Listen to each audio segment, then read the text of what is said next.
রাজনীতি করা খুবই কঠিন।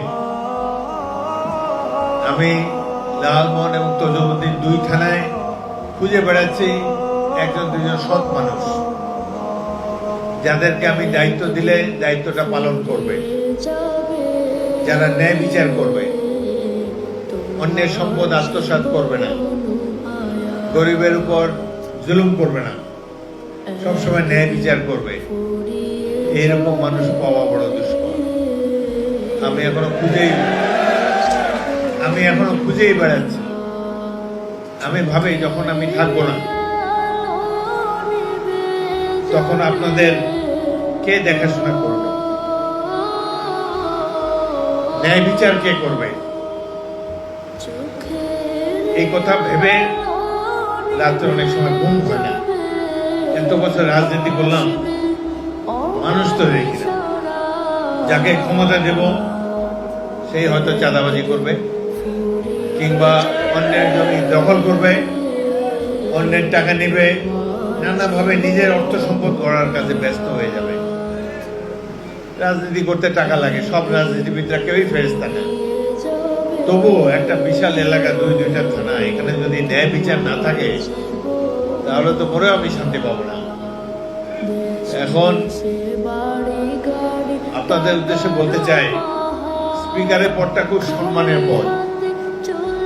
এই 18 কোটি লোকের রাষ্ট্রের তৃতীয় ব্যক্তি, প্রেসিডেন্ট, তারপর প্রধানমন্ত্রী, তারপর স্পিকার। কিন্তু স্পিকারের কোনো কাজ দেওয়ার ক্ষমতা নাই, চাকরি দেওয়ার ক্ষমতা নাই, টাকা পয়সা দেওয়ার ক্ষমতা নাই। স্পিকারের খালি সংসদে হ্যাঁ বলুন না বলুন এটাই আছে, কিন্তু সম্মান আছে। আমি রাজনীতি করছি সম্মানের জন্য।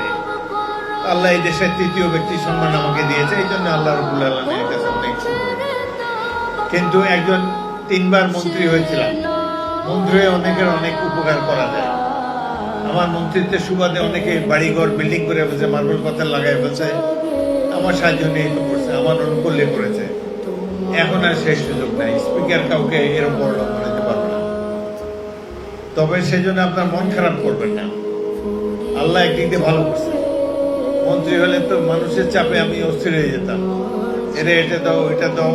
অনেক সময় আইন বহির্ভূত কাজও করার জন্য বাধ্য করে লোকজনে। এখন আর এইসব ঝামেলা নেই, ঝামেলা মুক্ত ভাবে আল্লাহর কাছে ফেরত চলে যেতে পারবো।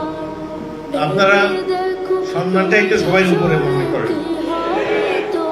তো আপনাদের ছেলেকে, আপনাদের সন্তানকে, আপনাদের ভাইকে আল্লাহ রাব্বুল সম্মান দিয়েছে, এতেই আপনারা খুশি থাকেন।